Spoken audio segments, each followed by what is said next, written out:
Bonjour à tous, dernier épisode de Demain nous appartient. Notre actualité du jour portera sur Demain nous appartient, 1620, confrontation tendue entre Martin et Raphaël. Vendredi soir, Cécile a été interpellée par la police. À la fin de la semaine, elle a été arrêtée par la police, ce qui a provoqué la colère de Gilles. Il fait toujours confiance à sa partenaire et pense qu'elle est innocente. En colère contre l'injustice qu'il subit, Gilles gronde Diego. Chloé est intervenue pendant que le garçon s'enfuyait. Gilles comprit qu'il n'aurait pas dû élever le ton. Chloé essaie de le calmer. Pendant ce temps, Martin interroge Cécile au commissariat. C'est ce que défend Raphaël. Martin confronte Cécile à propos de son ADN retrouvé sur les vêtements que portait Christian lors de son admission à l'hôpital. Raphaël souligne que l'ADN peut rester très longtemps sur le tissu et cela ne prouve rien. Martin a ensuite évoqué l'échange calomnieux qu'a eu Cécile avec Christian peu avant l'agression de la victime de ce dernier. Cécile a affirmé que Christian était en colère à l'idée qu'elle se remarie, mais a affirmé qu'elle n'avait jamais été violente envers lui. Elle a rappelé qu'elle n'était même pas à 7 le jour où il a été agressé. Faute de preuves à charge, Raphaël a demandé la levée de la garde à vue de son client. Peu de temps après, Gilles vient chercher Cécile au commissariat. Il suggère qu'ils s'en tiennent à leur mariage, prévu jeudi, malgré tout ce qui s'est passé. En confiance, Gilles ne s'attendait plus à être heureux. Cécile a finalement accepté. De son côté, Martin croit toujours que Cécile cache quelque chose. Avec Sarah, il décide de prolonger les écoutes téléphoniques du téléphone de Gilles pour avoir le temps de savoir si la menace pèse toujours sur lui. Ensuite, Chloé et Sylvain rejoignent Gilles et Cécile pour parler mariage. Sylvain a demandé à son ami d'organiser son enterrement de vie de garçon. Au même moment, Cécile reçoit une notification sur son téléphone portable et disparaît. Par la suite, Gilles et Cécile se sont rendus en ville pour faire les derniers préparatifs du mariage. Alors qu'il s'apprête à rentrer, notamment pour récupérer la marchandise, Cécile se souvient qu'elle souhaite aller chez le coiffeur. Elle a demandé à Gilles de rentrer chez elle pour qu'elle puisse s'en occuper seule.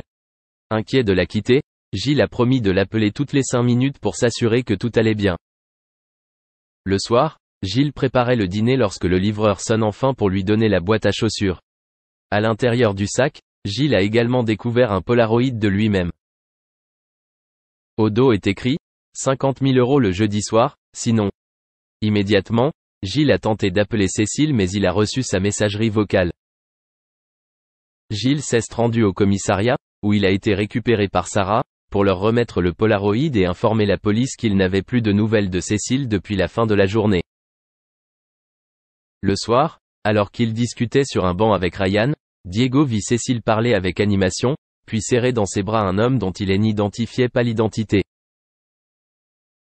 Merci d'avoir regardé et à la prochaine vidéo. N'oubliez pas de vous abonner à notre chaîne. En attendant, dites-nous ce que vous en pensez dans la section commentaires ci-dessous. C'est ça.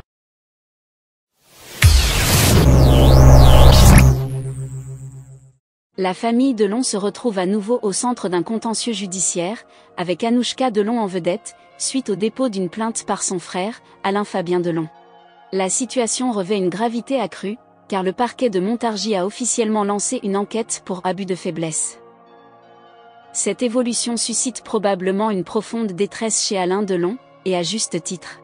Il est bien connu qu'Anouchka occupe une place particulière dans le cœur d'Alain Delon, comme il l'a affirmé à maintes reprises. La plainte déposée par Alain-Fabien Delon le 22 décembre prend ainsi une dimension judiciaire avec l'ouverture de cette enquête préliminaire.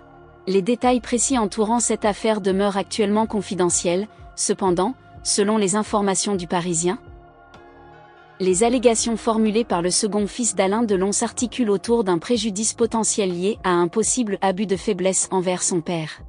Cette information survient à la suite de la médiatisation des dissensions au sein de la famille, initiée par les déclarations d'Anthony dans Paris Match. Le parquet aurait confié la conduite de l'enquête à la section de recherche d'Orléans et à la brigade de recherche de Montargis. Des investigations sont actuellement en cours pour faire la lumière sur cette affaire.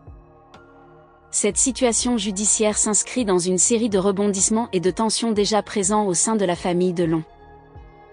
Elle laisse présager des développements significatifs dans les jours à venir.